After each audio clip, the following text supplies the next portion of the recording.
Welcome to the BRCC podcast, Dean Stott. Appreciate you coming out. Thanks for having me. Appreciate it. Yeah, absolutely. We like to start with, how do you take your coffee? We have a saying in UK, NATO, which means milk and 2 sugars. Okay. So that's how I like it. Have it NATO. Yeah, have it NATO. I like that. I might start using that, but I'm not going to quantify or explain it to anybody. Yeah. Here, we'll scoot that guy. Cheers, buddy. Yeah. So we met at SHOT Show last year.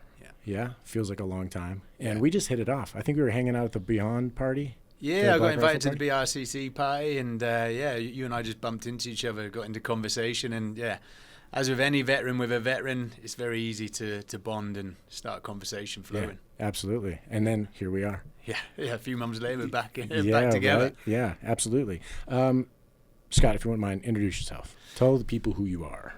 Yes, I'm Dean Stott. I was obviously tell by my accent, I'm not from the US. I'm from the UK. I was born in England, a little town called Swindon, actually, but never really lived there. My father was on the military. My grandparents were in the military, so very much immersed in that environment. So every 3 years, I would move from town to town, just as you're about getting settled as a kid, finding friends. You up and leave. So my father's job took us, all around the world, places like Germany and back to the UK.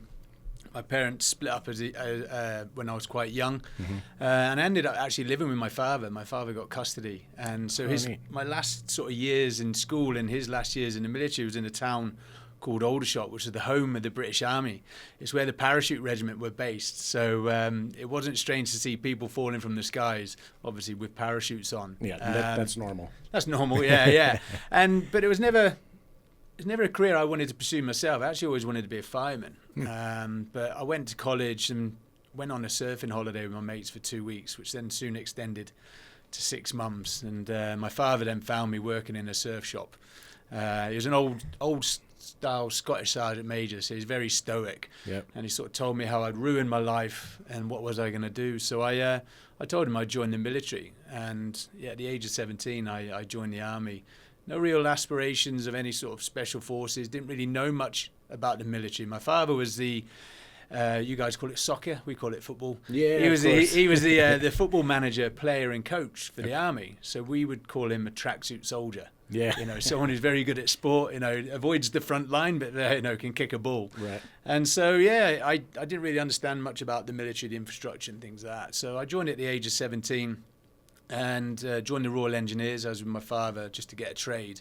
And before I knew it, I was progressing quite quickly through the military. I joined the commando forces, ended up being reconnaissance commando for 8 years.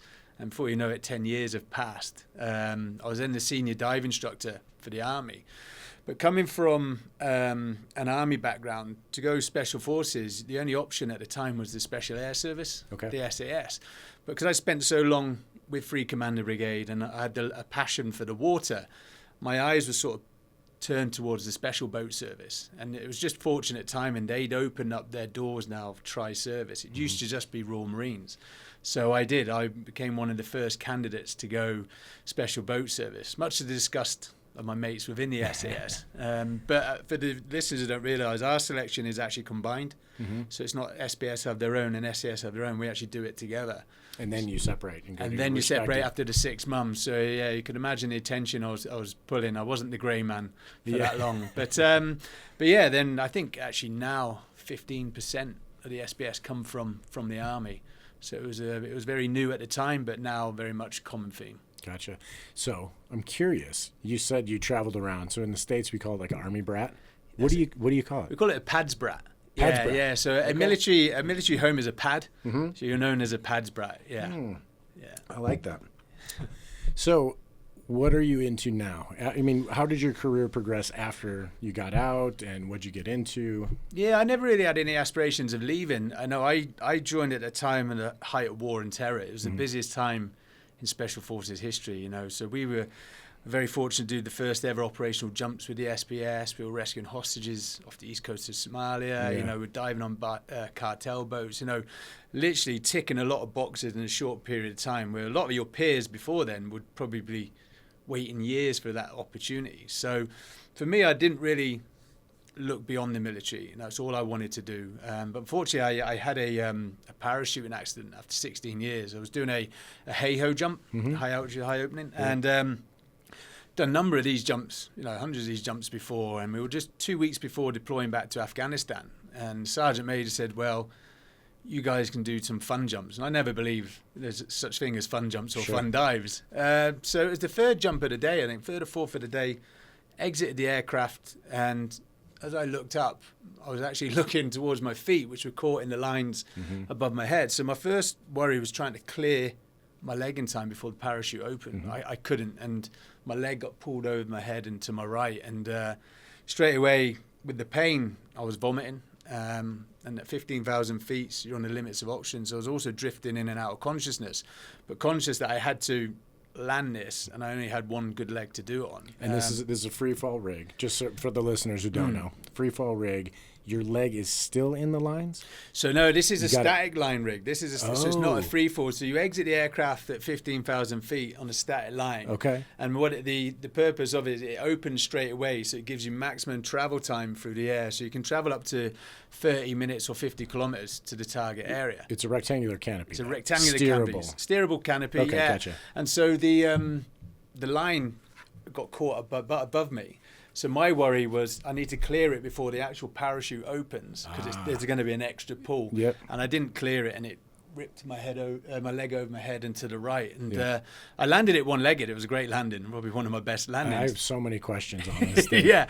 Lean up on that. Yeah. But these are new. Yeah, that's good. But but actually the damage I tore my ACL, my MCL, my lateral meniscus with my knee. How could you get into your brakes? Could you flare? Everything from my torso up, I could use. It was just literally from my lower limbs down. Gotcha. And as you know, when you've got your rigs on, it's very tight. Yeah. It's uncomfortable in most days, but on this day it was even more uncomfortable. So I saw where the other parachutes were approaching the NATO T, and I thought, well, that's my gauge my best approach, and I got a good approach. It was one-legged, and my mate was, that's a great landing. I said the exit wasn't, and so we called the medic over.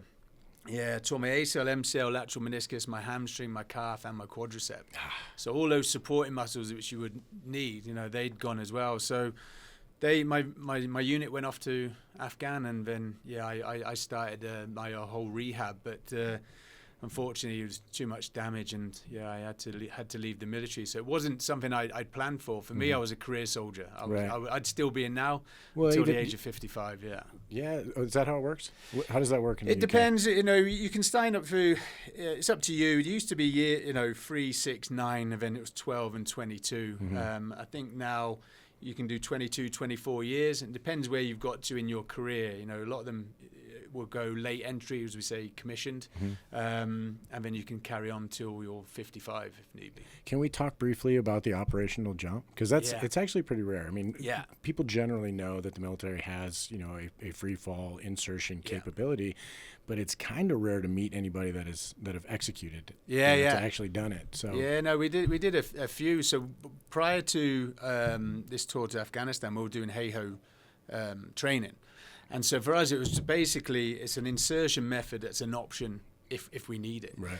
So as you know, when you go to Afghanistan, each time you go on a tour to Afghanistan, the enemy are becoming more smarter. They're understanding your TTP. So you almost need to be one stage ahead. So the Taliban obviously would nickname us Green Eyes, because the only people who operate at night are special forces, and because of the MVGs, we will nickname Green Eyes. Yeah. So any sort of helo movement at night, they would just assume it's SF. And so they would we call them squirters. Yep. They would just squirt from the compound before we'd even got there. So we would jump in, team of 16. We would, would land the parachutes away from the target area and sort of mark them. And then we'd walk into where we're the target area. And then we would secure the area, and then we would call in the helos. And as we were calling the helos, you had the squirters, we were already in position. Yeah. And then the helos would then land. The other teams would come on the ground, and then they would pick up the parachutes and then come back and get us. What was the success rate of the jump? Were people getting injured? Because that's an unsurveyed DZ, or LZ DZ. Yeah. So that's been the problem statistically. You know, PJ missions, buddies, stories. It's always like, yep, one guy broke X. Yeah. You know. Yeah. How'd you guys fare? Yeah, I think it was the same. You know, you have to take that risk. You know, with our with the Tier 1 Special Forces, we wouldn't go out the door all the time. We'd only go out the door for HVT, so it had to be mission critical. Yeah. And that sort of that importance overweighs injuries or potential deaths. So that we knew there was going to be potential injuries, and there were. You know, as with anything when it's new, you're not making it up as you go along. You're always learning from your mistakes. You know, we have a thing called the hot debrief. Yep. You know, what worked, what didn't work, and if we were going to do that again, what would we do differently? We did that many times on the jumps. But I remember one. I think it was the first one actually. The PGI, our parachute jump instructor, hadn't offset the altimeters to the target area. So I remember us being about 2,500, 3,000 feet at night, thinking perfect. Next thing, we're all spanking into the side of the hill. So there was those sort of mistakes as well. And as you know, with any sort of parachuting, the unstable ground, you're going to pick up some injuries. But that risk was outweighed by the mission itself, and so we had to execute it. Yeah, that's interesting though. But for the listeners, so if you take off from one location and you're jumping at, let's say, a different altitude, you have to adjust that on your altimeter so that it can correctly gauge, you know, where you're going to land. So exactly, I can imagine nighttime, you're like, man, I should be good dunk, and you're landing real quick. I think it's still got 2,500 feet, enjoying the scenery, and next thing you're just sliding down the side of a hill. Yeah. But then we did other ones in, you know, hostage rescues off Somalia, and that was a different thing completely because we're now landing into the sea. Yeah. And our sort of main threat from there was the sharks. You know, that was all our concern was. It was super like, scary. Get me out of this water quickly. Yeah. Are you pushing boats? Were you chasing bundles or? We have the capability to be able to chase bundles. For one of those, because of the time critical things, there was boats already out there, so gotcha. they met us there. But yeah, we have that capability to chase them if need be. So because it was a quick wind up and we need to be there quick, we sort of utilize them. It was interesting because the boat handlers that we have understand, you know, the wet jumps, as we say it. Right. You know, so you want to get as close to that boat as possible.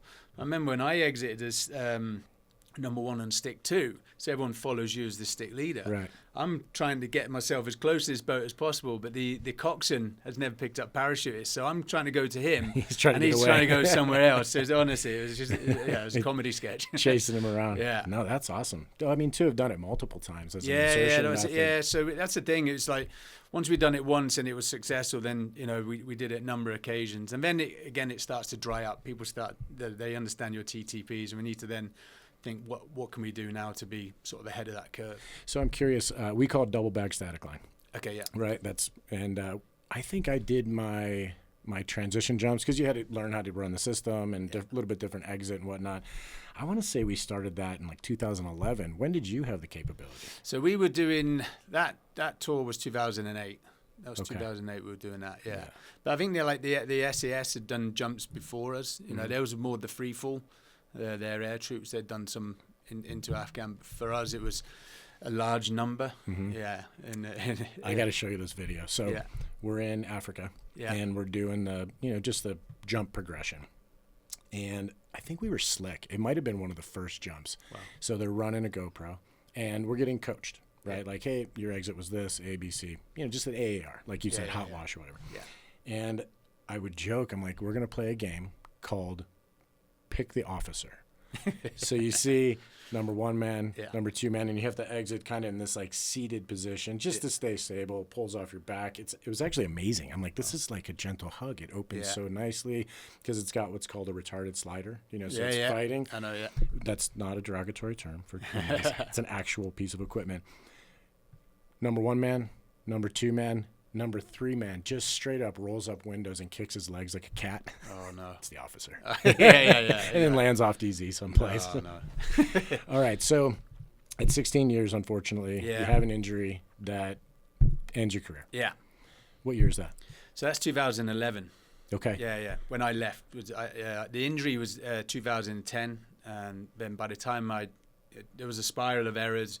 losing medical documents and things. It took a lot longer than it should have done for me to get my my knee operated on. So you're saying you have the same problems that we have? Yeah, so losing everyone has records. the same problems. Yeah, just prove it. Where's the record? I don't know. It was in there. No, it's gone. Yeah, exactly. Well, actually, one of the good things, my doctor in the SBS, he was great. He was like, take a photocopy of these because somehow they will disappear. Oh yeah. And so he was really good and that's what I did. I had that. I made my own case and I appealed and I won my case against the military for my medical pension. Nice. But as you said, I didn't look beyond that, and without sounding like Liam Neeson, people with our skill sets, the natural progression is the security industry. Mm-hmm. But sort of to add to the pressure, my wife was 8 months pregnant and I was like, is there any work out there? How am I going to support my family? Going through what you and I probably know and others know as an identity crisis. Sure. Knowing what I was doing day in, day out for the next 2 years, working with like-minded individuals with the same passion and drive and goals to where do I now fit in society? We talk about it often. Yeah. And I just referenced it recently, but even now that there's no real theater, a large theater that we're working in, I think that, some people's headspace is going to get a little fucked up, to be honest with you, because they lack that purpose. Yeah, I think they do. I think also it's not just the military, it's sports people, it's people who work in any sort of team. And there's a great book called The Tribe. We like to be part of a tribe. Yes. And then when you come out of that tribe and you can't get back in, it's like, what tribe do I now go to? And it's that's the identity crisis until you find another goal, another purpose, or something else. So that's what I was going through. And thankfully for me, my wife, very entrepreneurial. The military's very good at, clothe you, they feed you, they pay. It's like your mother and your father, don't they? There's definitely a learning curve when you're like, oh my gosh, I have to get insurance, different weird things. Yeah, what, we've got to pay for heating? Yeah. Tax for that. It's like, so my wife sort of took those responsibilities away from me, which was great, so that really helped my transition. But May 2011, when I got out, within 48 hours, I was helping set up the British Embassy in Benghazi during the Arab Spring. So Gaddafi was now in Tripoli. Everyone was forming up in Benghazi, and there was a whole influx of security companies, NGOs, oil and gas, because it was a matter of weeks before Gaddafi would fall. Right. I soon identified that the Libyans didn't want it being your next Afghanistan or Iraq. They didn't want all these security companies coming in with weapons. They wanted to take control. But also that these, I always call them the big five, I'll never name and shame, these big security companies were charging 6-7-figure sums for these crisis management evacuation plans, which weren't actually in place. Yeah. And as we've seen more recently last year in Afghanistan, it hasn't changed over the years. So I went back home. My wife gave birth to our daughter Molly, and I said, look, I was always trying to find a niche within the industry. A lot of my friends were cleaning up on the maritime stuff. That was at its height. Right. But I didn't want to sort of tread on their toes, or compete with them. So I wanted to find my own sort of niche. So I said to my wife, do you mind if I take the minimum savings that we had out of the bank, because there was a huge proliferation of weapons at this time in Libya, and that wasn't going to be there forever. Right. So I went back in and I bought 30 weapons on the black market, and I buried them between Tunis and Egypt. Just buried them with comms kit, with money, and pelly cases, and just spent a month in the desert just designing a simple case program, and just wrote an evacuation plan and sold it. We lived in Aberdeen, which is the Houston of Europe, it's the oil and gas capital of Europe. So I had that access to the oil and gas companies, and I just sold my my concept to them, hopefully never needing to use it. And sort of sat on that. In the industry, when you tell people in the security industry, and the way you look, they think you're a doorman from Club Tropicana or something. And it's like, because we have so many skill sets which we take for granted from the military. Not just the skill sets we get, but being able to coach, mentor, being able to talk in front of high-profile individuals. They're the sort of skill sets we underestimate that we have when we leave. And so for me, I was doing a lot of jobs, and each phone call was different. One could you take the UAE royal family's super yacht from Barcelona to Maldives, and the next one. That was probably pretty fun though, because it's creative. It's diverse. Yeah, it's creative, and a lot is problem solving. A lot is, for us, it's quite simple, but for others, it might be quite a difficult task.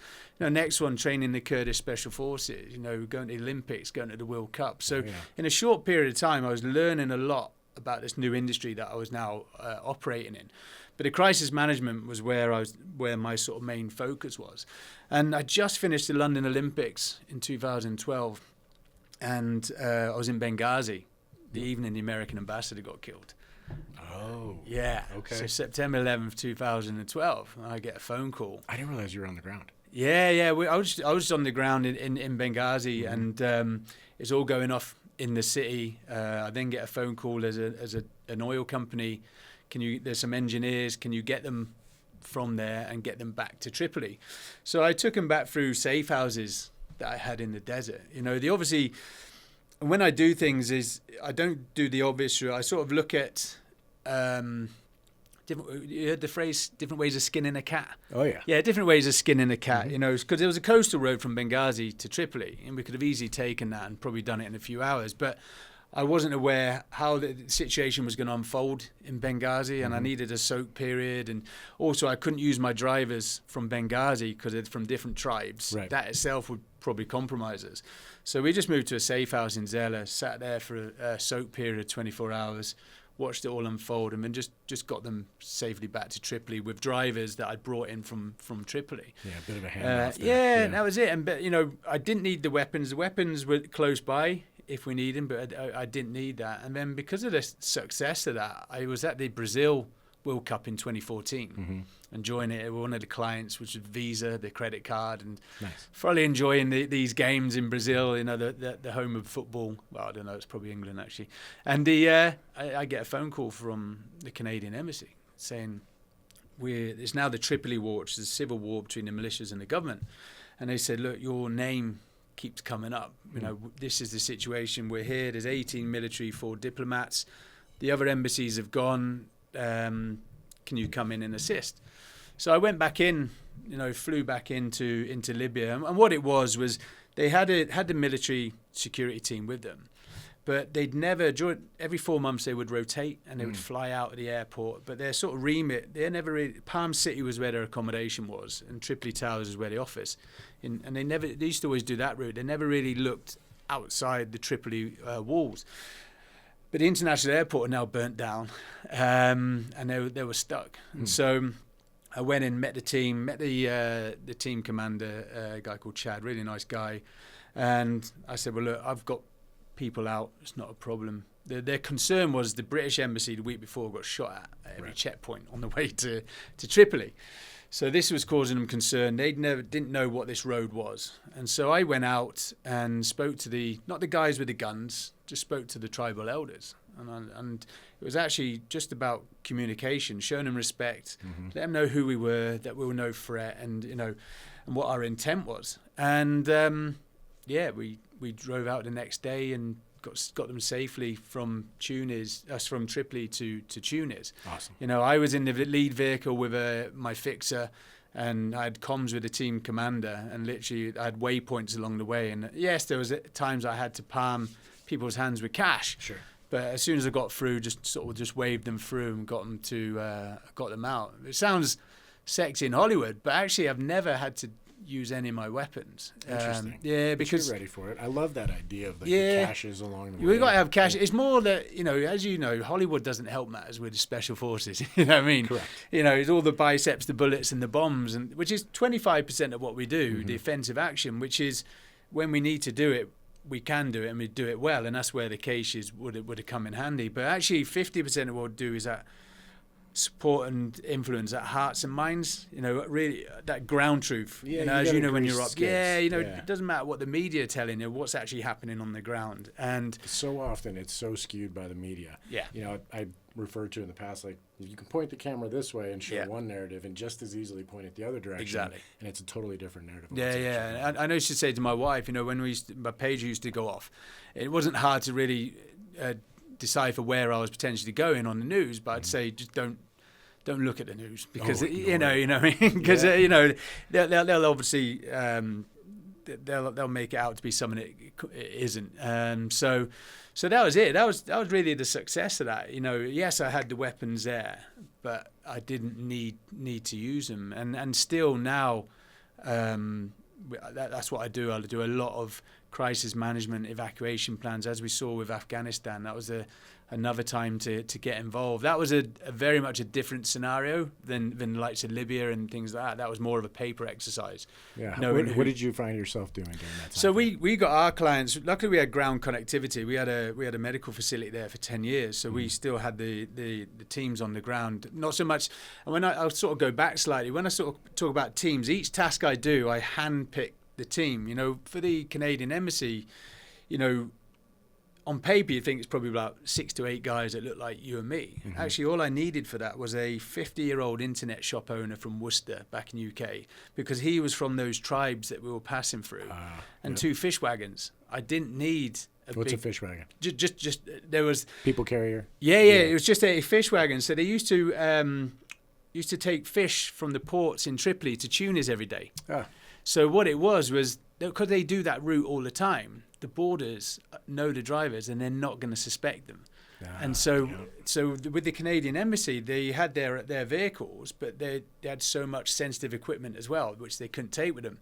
So I said, we'll put them in the fish wagons. And you can see their faces like, what? That's brilliant. I said, no, because they will not get stopped. Any other sort of vehicle they're not used to seeing will get stopped. And so that's all I needed for that. Well, I think the value that you're bringing to all these different scenarios, like you said, 25% is, you know, the gunslinging. Yeah. Only when you need to. Yeah. But if you're doing your job right with your tradecraft and your planning and everything else, then you shouldn't have to pick up the gun. That's it. Yeah. It's about being proactive rather than reactive. Yeah. And that's what we did with Afghan. 90% of our clients, we got out in the earlier stages, because obviously the Afghan situation, that happens not to a grander scale like that, but that happens quite a lot in the industry, right, where people are always being reactive rather than proactive, and they're not basically adhering to the sort of trigger points, the telltale signs, because we knew that was going to happen, but why wait until the last minute? So when I do my planning, I have these telltale signs, trigger points, and majority of the time, most of the people will be out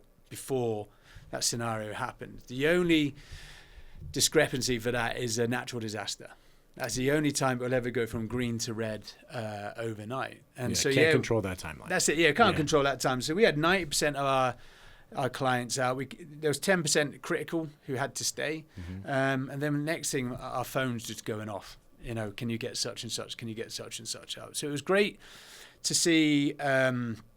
Humanity. There was a lot of people, and I think I had 47 different WhatsApp groups, from the UK boxing team to the housewives of like Orange County or whatever, who just wanted to do good, but and raising money, but really didn't understand the intricacies behind the evacuations, because it was great to see all these non-profits and stuff and getting people out, but for us, because we do this all the time, we had to make sure that everyone we were getting out had the correct paperwork, because people didn't realize there were people getting shipped out with no passports, no paperwork. I think the first couple days, like, people would jump on a plane and get out, but then after that, what did they call it? CIV? CIV? Isn't that what they need? It was some specific Yeah, document. there was different ones. Depends where they were going to. If right. they were coming to America, yeah. But there was, and obviously with a lot of the offices that were shut, there was holding stations in in the Middle East, Lithuania, where you could get to these camps and the paperwork would follow. But for me, it was the human trafficking angle. There was people getting shipped out and sent to places, and there's no paperwork to follow them. And so although people were doing good, they were also doing a lot of damage as well. Inadvertently, yeah. It was interesting, just in the circles that we collectively run in from our backgrounds. I ended up in D.C. and just seeing everybody collapse on this task. I remember I walked into the Willard because I had a point of contact, says, hey, you can do some stuff here. Yeah. We could use you. I walk in, I talk to the Secret Service guys, and they're all gunned up. Like, that place was locked down pretty hard. Yeah. And I had dressed and packed in order to just go there and leave whatever I had. So I'm down to Sophie shorts and flip-flops because all my laundry's dirty and it's sitting at a buddy's house. And I walk in and I hand the guy my pocket knife. And I go through the magnometer thing with my fanny pack. I'm just bopping around. I cruise back and I use the restroom, and then the Secret Service guy walks up to me. There was a man in the gate because I said, I want to come back and get this. You're going to be on shift or whatever. I go back to use the restroom. He walks in the bathroom and he's like, here you go. And I go, aren't they going to be pissed about that? He goes, I think you'll do more damage if you don't have this. I was like, okay, all right, thanks, buddy. Yeah. I'm walking up the ramp, and this guy, retired General Linder, he was my point of contact to get on birds and put my team on. Yeah, cool. And it fell through because of the money. I'm looking at a G5 on the tarmac, and there's no money. It got spent literally between Dallas, Fort Worth, and Dulles. Oh, you're joking. So I'm like, fuck. It was. It's a much longer story, but I shake his hand. He's like, oh, man, I'm really sorry. A, B, and C happened. Yeah. And sure enough, if somebody I didn't work for in Kurdistan is like, oh, hey, what's up, man? Come in here. And there's a talk set up with a whole bunch of people. Oh, yeah. You know, off the clock, using their own time. Yeah. It was open all night long. Yeah. Constantly. And those WhatsApp chats. Yeah. It was a job to keep track of all that. Oh, it was, it was. And also it's difficult to say no to certain people as well. You know, I never like to say no, but we had to prioritize who was genuinely at threat and who was maybe just taking advantage of the world's press being there. Right.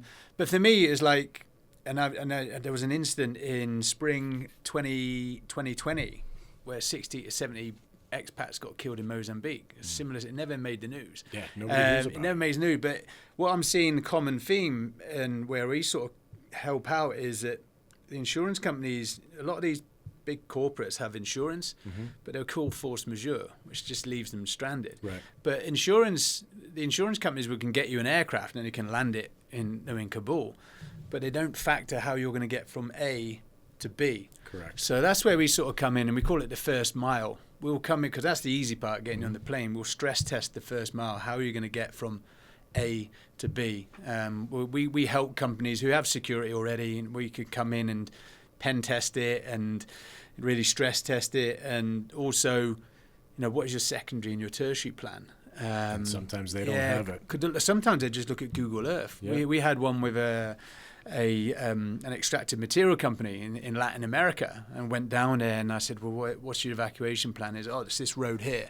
Okay, we'll go out there tomorrow. Knowing it was raining hard that evening. It was impassable. Yeah, and it's like, well, what is your next plan? Right. We've learned from years of experiences ourselves in how to sort of assist those, because any sort of corporation, you know, it's the welfare of their staff, and it's not just in war zones; it's places that are just difficult to get to. So, as we're seeing now, we've got Ukraine, you've got Taiwan. You know, Taiwan's going to be interesting because that's an island. Right. That's going to be a whole new beast completely. So that's where my skill sets lie now in that crisis management evacuation plan sort of situation. So just proactively doing good shit. Just proactively, yeah. And I sort of say to them, if you're proactive now, it's actually 10% of the cost.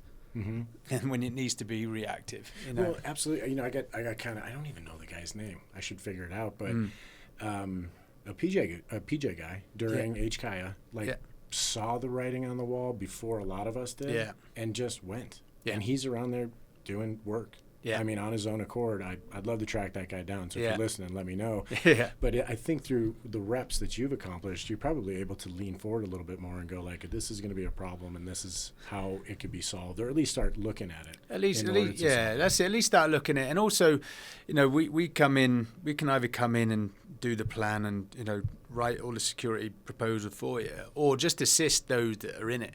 You know, because a lot of them are, especially in the corporate world, you know, it's different from the military. And in the military, you're all there to help each other. In the corporate world, people are stepping over each other.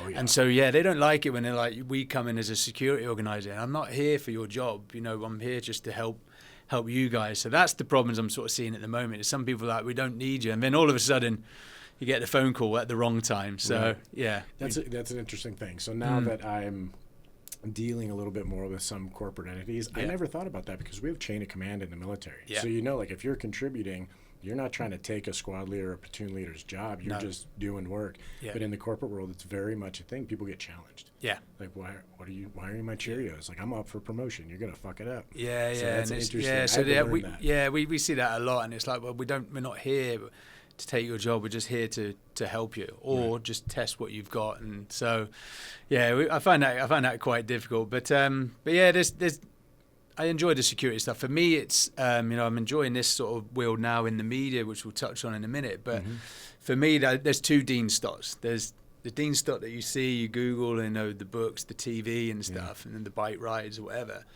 But for me, my bread and butter still is the security world. You know, I love to help people. I love to problem solve. For me, I think my days have gone of smuggling people across borders. Now I'm a bit more of a public figure. But right. As you know, we've got friends leaving the military all the time who can do this and happily stay in the shadows. So for me, it's like, you know, giving them the work, and, you know, me with my profile, but pushing it downhill to them. Bit of a celebrity now. No, well, I don't know. Well, when you put your face on camera, sometimes it limits other options a little bit. You know, it's not. It does, yeah. They can look you up, and then, I mean, it's scary. They could find your family. That's why I always worry about facial recognition. Once your face is out there, it's like, ooh, it's a whole nother feeling. Yeah, it is. Be a little more careful. Yeah, we have a disclosure cell for the Special Forces in UK, and there's guidelines, and one of the reasons they sort of say, well, once we call it put your head above the parapet, you know, you've exposed yourself. We can't protect you or your family anymore. So it's that sort of risk that you have to take. But I never planned on, you know, being a public figure or in the public eye. You know, it sort of happened by accident when I evacuated the Canadian embassy. My wife was like that. You know, I'd come home, and she told me that I'd only been home 21 days in a 365-day calendar. And so, sort of pin dropped that I was trying to match the adrenaline rush that I had when I was in the Special Forces without coming to terms with the fact that I'd left. Right. And this was 5 years now after leaving. It's a struggle. You know, I was looking for that adrenaline rush. I was looking for that buzz. And for me, it was smuggling people across borders. It was burying weapons. But I had a young family, and that whole yin and yang balance of work and family, it wasn't. It was very one-sided. I remember talking myself through this narrative, even during like different things that came up, because I constantly wanted to get involved again. Yeah. And people would be like, well, you've got kids. Like, isn't it enough? Haven't you done enough? And it's that feeling of, it's like FOMO, you know, fear of missing out and contributing and everything else. And I remember saying some really unhealthy thoughts to myself of like, well, if I die doing good things, then my kids will understand that I'm a hero. Yeah. And it took me a second to change that paradigm of like, well, maybe you need to change your habits in your life in order to be around and not just be the story. But, you know, I grew up watching Rambo and Jean-Claude and all, you know, the hero dies or the hero's recognized or whatever. But yeah, I think probably that's why I wanted to be a fireman. It's always that hero syndrome. My wife says that you've got the hero syndrome. You like to help people, you know, whether it's people you physically see or whether it's through charity. You always like to give back. But yeah, I came back from that trip. My wife sort of said, you know, chapter 16 is called Dead or Divorce. That was the conversation we were having at this time. She's like, if you continue at this pace, you will either be dead or you would be divorced. But I totally disconnected from society. Me evacuating an embassy was just the normal, and it actually isn't quite normal. No, it's not normal. And so she said, look, you know, take a sabbatical. My wife is a property developer. She said, come work with me. And I was like, perfect. This was 5 years after leaving the military. So this leg now was 2 kilos lighter than this leg because of the muscle wastage. Okay. So I bought a road bike off Amazon, you know, and just cycled to and from the office. But straight away being physically active again, I felt there was almost like a weight off my shoulders, you know, because I neglected that whole physical and mental well-being because I was just so fixated on work. But you can imagine my backstory. I'm sat in these meetings with my wife. Yeah, I wasn't impressed at all. Right. And she's looking over and she's like, right, you need to do something. So it's about a month before my 40th birthday. And I remember reading a book as a young child, Guinness Book of Records it's called. Yeah. I don't know if you saw it. You saw these amazing achievements, whether it's endurance or whether someone could eat 20 Ferrero Rochers in a minute. You know what I mean? It was amazing. And so is that one? Is that I should have actually gone for that one. It'd been easier. But so I said, well, I fancy doing the world record. And also during this period of leaving the military, me and my wife do a lot in the veteran community with charities. You know, I'm ambassador for Royal British Legion, the SBS Association. So always wanted to give back where we could to the veteran community. So I said, well, I fancy doing a world record. And I was thinking, you know, I lived in Scotland at the time. I was maybe, you know, north Scotland. My wife then found the world's longest road, which runs from southern Argentina to northern Alaska. It's 14,000 miles or 22,000 kilometers. Finishes in Prudhoe Bay and starts in Ushuaia. So I sort of joked that she wanted me out of the house. You know what I mean? I was like, really? Something that big? But that's I thought... It's honeymoon phase. When they're used to you being gone all the time and then you're home all the time. Like, shouldn't you get a hobby? Like, go do something. So I'd only cycled 20 miles maximum at this point. So I was like, well, I'll apply for the world record. So I applied for the world record, and 6 weeks later, Guinness came back and said, yeah, been successful on his application. No so shit. Oh shit! I better start training. This is now real. But for me, it has to be, once you set a start point, that's it. Then you've got something to go for. I wasn't a cyclist, but I knew from my time in the military, I knew I had the endurance, I knew I had the right mindset. With a good plan, this should be achievable. So the world record was when I applied for it was 126 days. 6 weeks later, it's now 117 days. This target. Did a lot in the philanthropy area. I was very fortunate to meet, as you see in the back of the book, Prince Harry. So him and I have been friends for 15 years. Nice. We're on a JTAC course together. Oh, no shit. Back in 2007, before his first tour. Yeah. So him and I were the JTAC partners on the course, and done a lot in the charity sector with each other, especially in the special forces area and stuff for him. I had an intelligence fusion cell based in Mozambique and Tanzania to identify the smuggling routes for the ivory.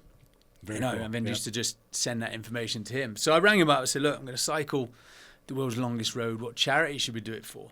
So he was about to launch a mental health campaign with his brother and Kate. And I'd seen firsthand mental health within the military, but I wasn't aware how big an issue it was throughout the whole of society. It's a huge thing. Postnatal depression, young children, teenagers on Instagram, all these sort of things, bullying, and I saw that. Perfect. So I set a target of £1 million and was going to cycle a year later and just trained for this thing. Sort of didn't know much about cycling, just got a military set of orders, put it on the plan, and just crossed out ammunition. So I looked at... It's a good starting point. Yes, it's a good starting point. I sort of looked at all the potential scenarios that we could come across. Because I had a support team and a documentary team as well with me who are a bit more risk averse. So, what's the best time of the year for me to be going? Are we going through any of the countries in the middle of elections, any political or civil unrest? All these... Yeah, there's more to it than grabbing a banana and a water bottle and just cycling north. And so the plan was really evolving into some, quite a huge operation. And then training wise, I just, I started learning more about cycling. I was buying these magazines and books, but I wasn't getting that critical information I needed for the project. So the hot debriefers we touched on, or the hot wash that you call, I thought, well, the best people to speak to are those that have done it before you. Absolutely. So I reached out to them, and they're very forthcoming in opening up the information, which was great, and asked them the 3 questions. They all started in Alaska and finished in Argentina, but all their issues were in South and Central America. So I thought, well, being a military, get out of the way early. Why would you not just get all those issues out of the way? Whether it's bureaucracy or languages or spares for the bikes, get out of the way. And then when I'm in North America, home run all the way to Alaska. So one of the things I was quite proud of, I turned it on its head and started from Argentina. We trained for a year. There was certain areas I was going to go to. Very fortunate in the military to operated in the desert, the jungle, and the Arctic, but I've never done it on a bike.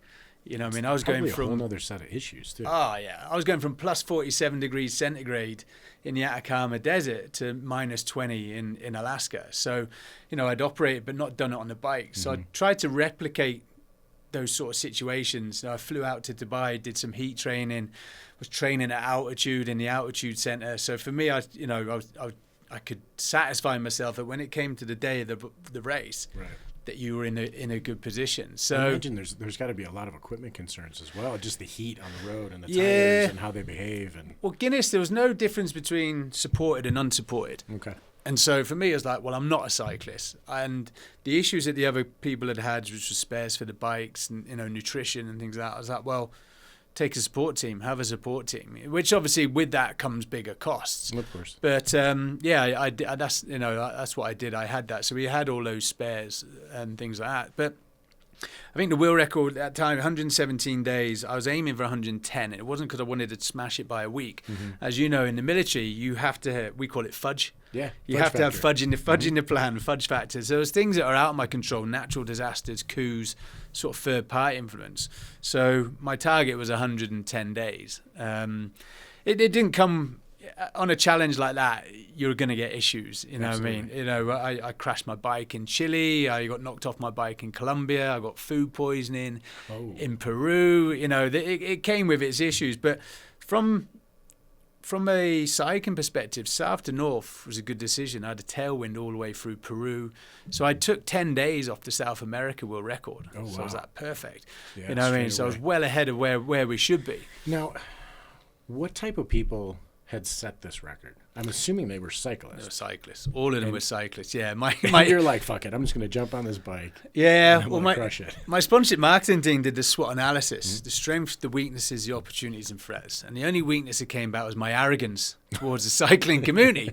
And thankfully, no one's ever said that in the cycling community. You know what I mean? I can see how it could come across to those who do this for a living, sure, who do, set these challenges. And there's this 40-year-old bold guy who, injured from the military, who thinks he's going to, do this. So I could see how it could be perceived. But actually, it was well received from the cycling community. But I got, as I said, from the cycling perspective, it was a good move. From a logistics perspective, we're having to swap the vehicles every border crossing, which was slowing us down. So my wife, who was the campaign director, she ran the whole project. She rang me when I was in Ecuador because we bought a 4x4 and an RV from Fort Lauderdale. It was going to get shipped to Panama. And then when I finish in Cartagena, I fly across to Panama, and that vehicle would take us all the way to Alaska. She told me the vehicles hadn't been loaded onto the container. Oh, no. I'm in Ecuador now, about 2 weeks out. And so thankfully for me, she had foresight to fly out with my PA and a couple of my mates, and they drove the vehicles 4,000 miles in 8 days from Fort Lauderdale through Mexico all the way through to Panama City. Nice. So where I'm sort of going with that is, it's a bit like with our special forces. For every operator to jump out a plane or step off a helo, takes 7 other people behind the scenes. Yep. As I've seen today at Black Rifle, there's so many people working behind the scenes. It's being part of that team. And that was no different with this challenge. People saw me on the bike, but if it wasn't for that team behind me, it wouldn't have been as successful as it was. 100%. And it's, again, a lot of people, they watch the movies and they see the operator doing the things, but it's the support staff. I mean, everything from, logistics to supply to make sure I'm getting paid and my family's taken care of, and medical and all that other shit. It's from the cleaner who comes in the morning to the cleaner who shuts the door at night. Everyone is part of that team. And that was no different with this. And so I got into North America on day 70, and I'm 14 days ahead now, and I'm like, perfect. The record was, you said 117. 117. Okay. Yeah, and I'm like, I'm 14 days ahead. This, and I don't know whether getting into America, I don't know what it was. It was almost like getting to the war RV. Yeah. It's like huge weight off. I don't know whether it's because the culinary options were better, people spoke the language, or because the previous record holders, all their issues were in Latin and Latin behind me.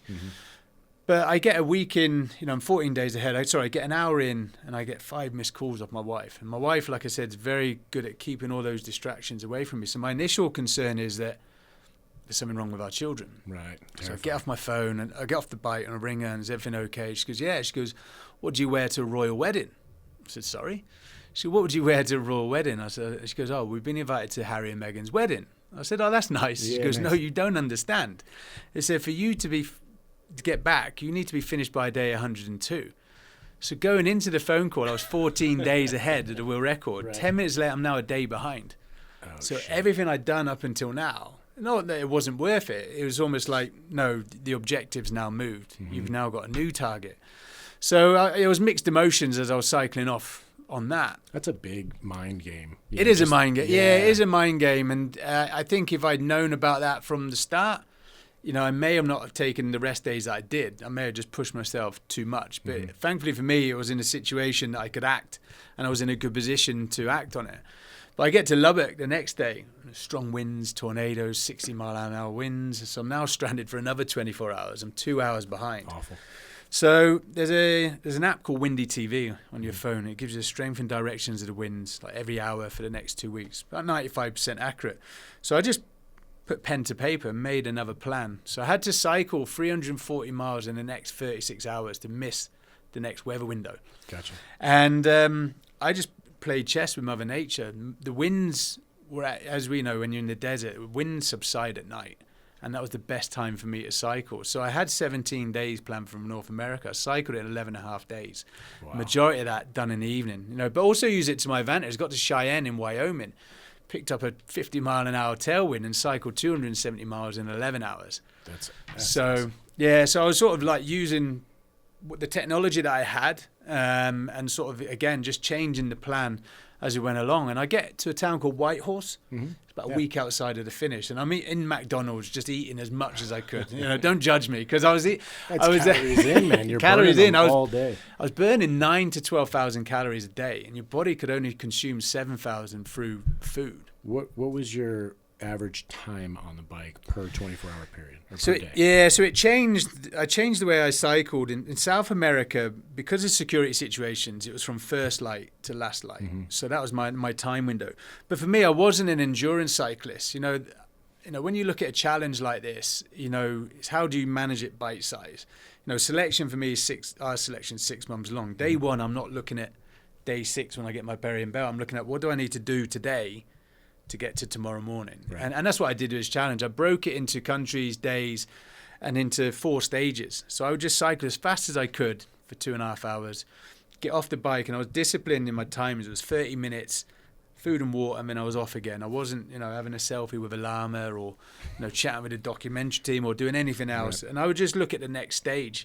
And so South America was pretty much that. It was 4 2.5 hour stages. When I got to North America, because the security situation was a lot better, I could cycle at night.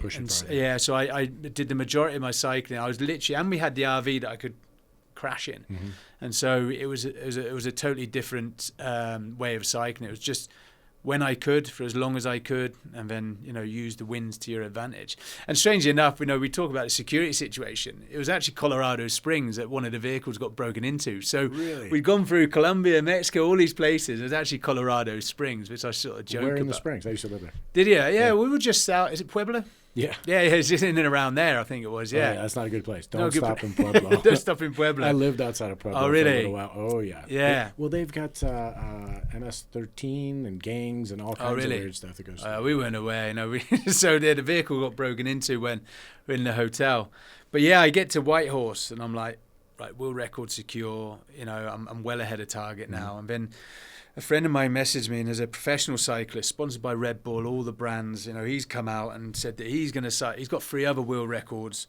26-year-old, proper cyclist, and he's come out and said that he's going to do this in August and be the first person to do under 100 days.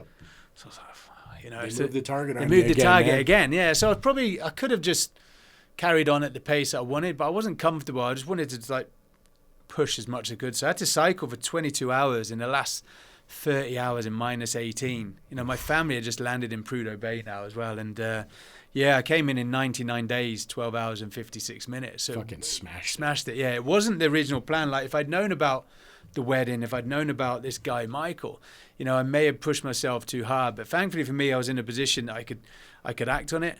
But I talk about having a plan. It's good to have a plan. The success of this though was more that sort of SF mentality. We'll get dropped into places, as and it's like, there may not be any infrastructure, but this is your mission. This is your objective. And that was the same with this. I had a start point and then an objective, but the situation kept changing on the ground, and I just had to react to that situation. Well, I think that's, from our backgrounds and whatnot, I think that we're pretty good at that. Very good, yeah. Yeah, I still need to get it accomplished. I just need to go with the flow, figure it out, come up with a creative way. To look at the wind patterns and whatnot, it resonates with me a little bit. This is not hard. I was riding a motorcycle, an adventure bike on the Continental Divide. Nice. And storm's coming.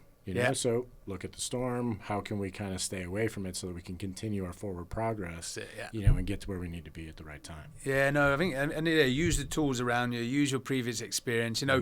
For me, I don't think you can be experienced without experiences. I've probably taken something from each chapter in my life, and it was utilized on that bike ride it's a collective at some point. Of all of it. What was the darkest headspace that you got in during that? Or what was the biggest struggle? I was very fortunate because I think the first week I had a week of crosswinds. Living in Scotland is a bit like Aberdeen's like Chicago. I'm used to winds, but I'd never experienced winds like that.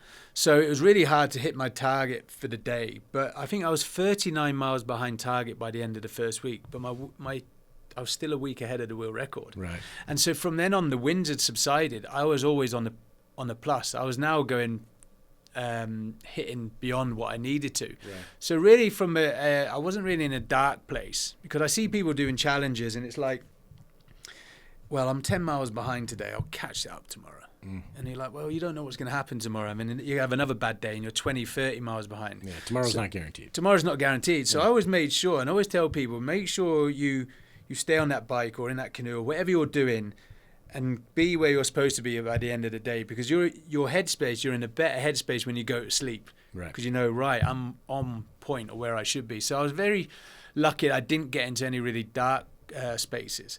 My manager, so we raised £70,000 at an event in UK, and we were already planning the welcome back party before I'd even set off. Yeah. Just imagine the pressure. Well, you have to. Yeah, you have to. Yeah, we have to sort of look beyond. And she would, Amanda, her name was, she was the event organizer, and she said, well, what is the contingency? And Alana, my wife, was like, well, we go to Dean's funeral. And I never used to answer. Yeah, and I never used to answer, and I didn't. And when I came back, and we smashed the world record. We raised £930,000. Like at the time, it was $1.3 million. It's probably $930,000 at the moment with the exchange rate. So that was more impressive in itself. But when I came back, I said to her, I said, look, if I knew that there was a plan B, or there was a contingency, when things get hard, you naturally steer towards that alternative option. So for me, there was no alternative option than finishing it. Yeah, this is no different than talking to young people that want to do a selection process. Yeah. Or maybe it's PJ where there's water work. Yeah. And I go, you never come up for air, because the first time you pop, there's now that quit or that avenue to air that you can't allow yourself mentally to have. Exactly. To have a plan B, you have to not have a plan B. Yeah, there shouldn't be a plan B in your plan. Yeah, yeah. So and that was the same as this. But going back to the headspace, I'd visited all the charities. So there was 11 charities that would be benefiting from this, and one of them was a charity called Place to Be, and it meant the £100,000 they would get enabled 14,000 children to go speak to specialists at school. And so for me, I was like, well, every mile that I'm on this bike enables another child to do that. So I was also tricking my mind as well. And that's just one charity of 11. Oh, wow. So, so for me, it was like, but actually the documentary team, they were like, this guy's showing no emotion, very stoic, very sort of military operation. And he said, you show no fear. And I said, look, everyone has fear. And he said, well, what's your fear? And I said, well, my fear is I've told the world that the ethos of the UK Special Forces is the unrelenting pursuit of excellence. And I said, yeah. I said, so how does this look if I don't complete this challenge to the SF community? So actually, it was a self-induced pressure. I wasn't pressured by my sponsors. I wasn't pressured by the charities. They were very much, relaxed. You go do what you need to do. For me, it was like, could I go back to a bar in Hereford or back to a bar in Poole and hold my head up high and say that I'd given it my 100%? And so that's what it was. It wasn't a third-party influence. It was my own self-induced pressure. So that was my driving force. As it always is, right? Exactly. I am my own worst enemy. You don't need to critique me. I already know. The guys are the biggest critics. Oh, the guys 100%. And the girls are the biggest critics. So it's super inspirational, too. Yeah. I think it's just a phenomenal thing that you got accomplished. And I'm assuming that was kind of your first public celebrity as you've become. Yeah, and that's what I said. And then I never looked beyond the bike ride. I did it so I wasn't smuggling people across borders or burying weapons in the desert. I didn't see, guest speaking, TV opportunities, books and things like that. And so, your head then pops up above the parapet. And so we weren't ready. We didn't have a website. We didn't do any social media. And so it's like, well, you now have that profile. First question was, what next? I'm like, really? I've just finished this. And so for me, I think whatever you need to do, you have to have a goal and that's what the thing with the military, that identity crisis. Right. I'm not going to say cycle 14,000 miles at ludicrous, but have some short-term goal or something to aim for or train for. So I'm real ambassador on pushing that physical activity, helps your mental state. That's Absolutely. The one I'm always pushing. The Royal Foundation I got introduced to, they said, what is the message you're promoting with this challenge? And I said, well, physical activity. And they said, oh, no, you can't use that. This was back in 2016. I said, why? And they said, it's not been scientifically proven. I said, yeah, but I don't need a scientist to tell me that I feel good. So I ignored them anyway and sort of still try and bang that drum that, if you're feeling down or my wife knows it with me. If I get grumpy, she tells me to go to the gym. Absolutely. I internally look in. I was like, all right, I haven't trained today, so I need to do something. I will try and keep promoting that. But the next one, people are like, what's next? And so for me, I like to take challenge or a sport that I've never done before and find the biggest challenge. You know, I've dipped my toe in the cycling world. I've enjoyed it. So the next one is to kayak the River Nile, the world's longest river, but it's never been done before from source to sea. Originally, we were supposed to do it in 2020, and then COVID obviously happened. Paused 2 years, and me and my family then moved over from the UK right in the middle of COVID, saw an opportunity while the world was paused, and sort of picked it up from here. And what I love about here in the US is, you know, is people back in the UK, people are like, oh no, it's not achievable, you can't do that. Whereas here, it's like, how can we help? You know, who can I introduce you to? So I just love that mindset, that go-get attitude. But also, when I was sort of pushing out to sponsors and some of the media outlets, they're like, unfortunately, we're in a society, it doesn't matter how many world records you got or how many millions you raised for charity. It's like, how many Instagram followers you got? I'm like, really? And it's like, a commodity. It's a commodity, days. Yeah. And it's fucking bizarre. It is in bizarre. So many ways. So I found this out July last year, and I said, you need to help raise your profile. So the plan the next 2 years is to do that. So we were doing some really good. I did a big show in Australia called SAS Australia, where 4 SF instructors take a load of celebrities and just scream and shout at them. Yeah, they love it. Yeah. So I turned that down for a few years, and I thought, well, now's the right time. You're a public figure. You're already above the parapet, and so now I'm filming a great factual series with one of the mainstream networks, which comes out next summer. Very excited, just within my lane. How much can we talk about? Yeah, which we can't talk about, unfortunately. But what it will do, it will raise that profile exponentially. And then for me, it's like, well, now we've got enough eyes. You know, we can approach the sponsors, we can approach the broadcasters. But what it does, it brings more eyes to it. And then from a philanthropic angle, when we're fundraising, we can raise more money and then give back. You know, gotta have those followers. You gotta have them followers. Yeah, it's a whole nother component. You know, nowadays, where, you know, in the past, maybe I don't know how it worked for you, but you know, you're trying to get your sponsors on board. You explain what it is. It's a sales pitch. It is, yeah. And now that sales pitch also has to be, well, what's our reach? When we support you, like how many followers do you have and everything. That's very interesting. It is really interesting. But you know, for me, I would look, my wife, she's got a book coming out, How to Ask for Money. You know, she got me £500,000 sponsorship for this as a no one. Wow. She knew, because it was about the right messaging, the right time. So in the UK, Heads Together just launched on the London Marathon, so it was very much the topic of conversation with the corporate sector. So she, you know, it was good timing, but it has to be the right message. Smart lady. Yeah. So she'll work with that. But this was for mental health. The next one's about modern slavery, human trafficking, and climate change as well. So yeah, I'm excited about all on. Exactly. All the big topics that need to be rectified. Yeah, need to be rectified as well. Yeah. So and for me, Africa, in the security industry, Africa is probably my favorite continent. You know, they don't have much money at all, but they're probably the most hospitable people, and you know, they would give you everything that they had. And so really, with the Pan American Highway, the road is the road. You know, I mean, it was always going to be there. There may be certain scenarios. With the Nile, is a different beast. That's completely. Wild. Yeah, there's crocodiles, there's hippos, there's civil war in South Sudan. I'm going to be reliant a lot on the locals to help me. But the kayaking community have been really, really excellent with this. You know, they've heard me before on a couple other podcasts, and some of the big guys have reached out, the big white waters, and they're like, where can we help? You know, we'll come with you. And so it's really cool when you see communities, like you said, like the cycling thing. You didn't really meet any resistance. You got support, if anything, and encouragement. So that's cool to hear that the kayaking community is supporting it. Are you going to, well, number one, what's the current record? There isn't one. So this is So this is the difference between this and the bike ride. No one's ever done it before.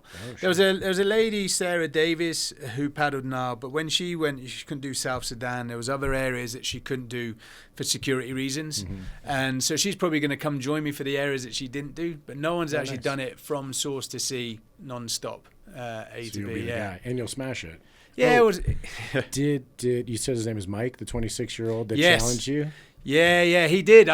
He beat my world record. I met him in when I was cycling between Vienna and Prague for a non-profit, and I walked into a cycling shop because I'd actually forgotten to bring any cycling shorts.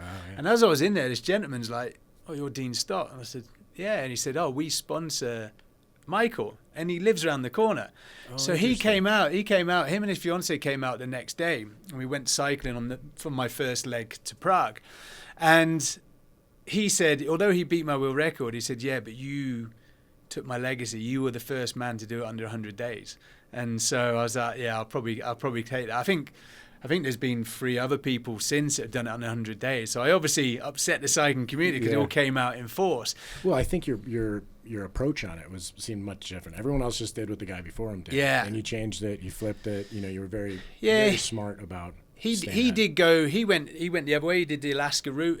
He had one of those, those huge like Red Bull buses with him and things like that. But what there was a comfort was to know, records are there to be broken. Help I got help by those before me, use that information. He was following my route, because the start point and finish point is the same, but you have to choose your route as well. And he was going to go slightly different. He said, actually, I followed your route to the point because you had done it perfect. I was like, okay, so that was a comfort. But for me, it's like, I've enjoyed cycling. I've dipped my toe in. I've now got upset the kayaking community. But for him, that's his job, and he's really struggling to find what can he do next. And so I don't have that worry. It's like, well, I'll just go grab an oar and a kayak and try and stay alive. Invite him along on the kayak trip. I could do. Yeah, I could do. But he's we've got a photo together, and he looks like, I don't look like a cyclist. No, you don't. No. I think I started weighing 200 pounds. I think your arms have gotten bigger since the last time we met. Yeah, well, my wife didn't marry me because I looked like Chris Froome, you know what I mean? First, I finished I lost 12 kilos. I lost about 25 pounds. That's a lot. Yeah, it was a lot. But going into it, it was like a polar expedition. I was losing weight from the day that I started to the day I finished. So I just couldn't take on enough food. Yeah, it's almost impossible. At that rate, the consumption. Well, like you said, you can only absorb, 7,000 calories? About 7,000, I reckon, through solids. The rest comes through liquids. Yeah. That's where you get the rest. But you still was just, when you throw food poisoning in there and you're sweating, and, there's so many factors in there. So it's hard to stay on. So that's wild. At least with the kayak, and hopefully I'll maintain some weight. Yeah. Just don't get eaten. Okay, so we can move on to the next challenge. Yeah, that's it. Yeah, well, I've got a gentleman who's going to come with me. Everyone I spoke to said you must speak to this guy Pete Meredith. So he witnessed his friend get eaten by a crocodile when they were kayaking together, and he knows the Nile inside out. And I'm like to him, what's the plan then? He said, I'll be that close in the safety boat. Don't you worry. But good, that makes me feel better. I want you to come on and tell me how you smashed that. And it was great. We will, and all the stories that go along with it. Let's talk about the book. Yes. Yeah. So obviously, when I finished the bike ride, I wrote the book Relentless. It's almost 3 books in one. It's my childhood in the military, up until the selection on Special Forces. I don't really go into any Special Forces stories, because I can't do that. But then there's so many private security stories. I actually did more sensitive jobs as a private security operator than I did when I was in the Special Forces, probably because I wasn't under so much rules of engagement, not rules of engagement, but representing your country and things like that. And you have more freedom and flexibility. So the second part of the book is all about them, about some of those stories, some that we've touched on, and then some other great ones in there. And then how that then led into the bike ride. So it's probably about 3 books in one. Couple phases there. Yeah. I can't imagine all the stories. That's awesome. But we released the book in Europe and UK a couple of years ago. It was a great book then. And when I moved to America, I told my publishers, I said, look, I'm going on some of these big podcasts. I did an interview with People magazine, which I think has got 75 million followers in the US. I said, it'd be good to get some books here. Yeah. And they just weren't interested because couple of years had passed. And it was like, so the book got to #1 on Kindle on the back end of one of the podcasts. So my wife, being my wife, as I said, the entrepreneur, she got in touch and she's like, well, if you haven't released it in the US, we will buy the rights. So my wife bought the rights from the publishers. Smart. And so we own the rights for US and Canada. We've Americanized the book, so we've got like some Admiral McRaven, Jocko Willink, Bear Grylls, names that people Americans know. Because the UK one, we had like Serrano Fines, an amazing explorer. Famous ex-SAS officer, but here in the US, the name recognition. You wouldn't link it. But we also changed the cover. Clearly we have a belt fed. Just speaks America. Yeah, that wouldn't sell a copy in the UK. But it was also The one in the UK was a dark face and a couple of frogmen coming out of the water, which is very typical of a UK book, whereas America's about light and hope. Yeah. And so it's like, okay, well, let's change the book cover. So we changed the book cover. 511 came in. They've sort of helped me with that. But also we sort of lost a community with the first book because it looked like a military book. Mm-hmm. It did say from SBS to world record breaker, but what was the world record in? Right. There was nothing there. So on the front of this one, we've got sort of watermarked in there a cyclist, because the cycling community is huge. And so, they see that, and they definitely see that, but that's a military book. But they may get a glimpse of the cyclist. Yeah. And so, so the book released 28th of November, and nice. It's going to be, and we've added a little bit more in there, which is in the original book as well. So people get a little bit more in there. Yeah. So. Yeah. Maybe everybody that bought the first one, they got to tune in for the second. Yeah, got to tune in for the second. Yeah, that's awesome. Exactly. Where do people find you? Where you're on IG? Yeah, I'm on Instagram, Dean Stott, Instagram, Facebook, and www.deanstott.com is the website. Nice. You can buy the book on Amazon, Barnes & Noble, most places where you'll be able to buy books in the US. That's fantastic. All right, for those listening, go out, check out the book after the 28th of November. 28th of November, yeah. I appreciate you for coming and sharing this. It's a truly inspiring story, man, and that you're continuing to challenge yourself and find new challenges in different facets and different disciplines is awesome, man. No, brilliant. Thanks for having me. Appreciate it. Yeah, appreciate you, man. No worries. Excellent. That concludes today's training. Any questions? Woo! Drum titties, boy!